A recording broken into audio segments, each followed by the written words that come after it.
Alright, before I start, I've always wanted to say this.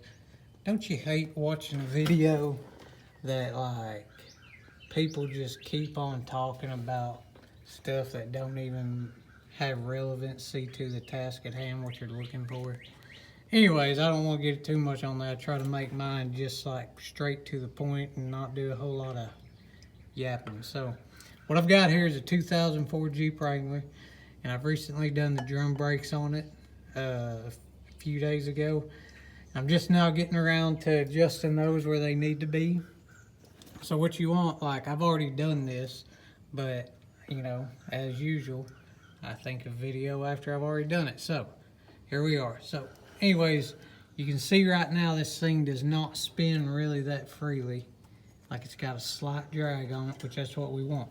So you're gonna keep spinning this thing, and before you do that, you're going to take this rubber grommet out, and that is on the back of your brake drum, and just get in there with a flathead screwdriver or whatever. I got like a mini pry bar. But anyways, when you get in there, there's going to be this star thing in there, and it will only go one way. It's really hard to screw up. But what you're going to do is you're going to stick your screwdriver in there, and you're going to pry down, and it'll go down towards the ground on both sides. And really, that's the only way it can go. If you try to go the other way, there should be a clip in there that's holding it from stopping it going back the other way. So that's where you access your adjuster at. Like I said, you just want a slight drag on this. You don't want too much pressure on it. But I would do like a few clicks at a time. By that, I mean like 2 or 3 at a time, just see where you're at. But the good thing about these is you can be down here clicking it and also turning it if you actually had 2 hands. So I couldn't really video this and do all that unless set up on my tripod, but I feel like that should be pretty self-explanatory. So next we're going to move on to the emergency brake cable.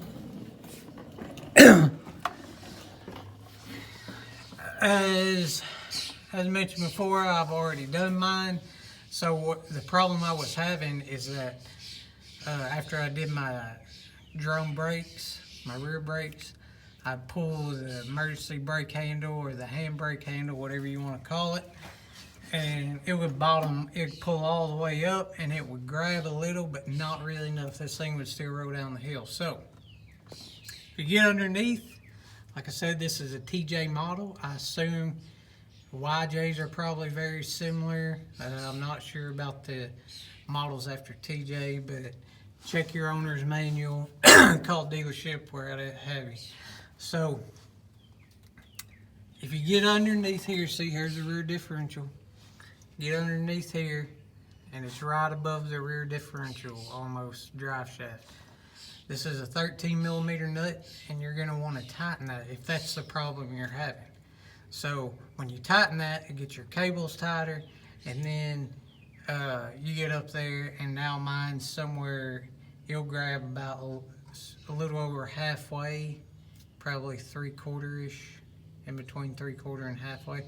That's when mine like starts to tighten up, which that's how I want it. So you can see by my thread mark, see, I only turned it like 4 or 5 threads worth. So what I would do is just turn a little bit, get up there, pull on your emergency brake handle, see where you're at. I'd suggest getting it to where it's a little bit over halfway, because you don't want too much. The more you tighten these, the more it's going to pull on these brake shoes. So you don't want that, and then that causes resistance, starts heating up all kinds of problems and stuff. So that's pretty much it. Like I said, that's 13mm nut. You may want to get some channel locks, hold right here, because that may try to turn on you. And that's pretty much it. I feel like that's kind of Blues Clues enough, and I think anyone with any sort of skill level can do this. Heck, if you can take the trash out, you should be able to do this. So anyways, that's it for today, guys. If you have any questions or comments, make them in the comments below. If you found this video helpful, just like, subscribe, and share it, and y'all have a good day.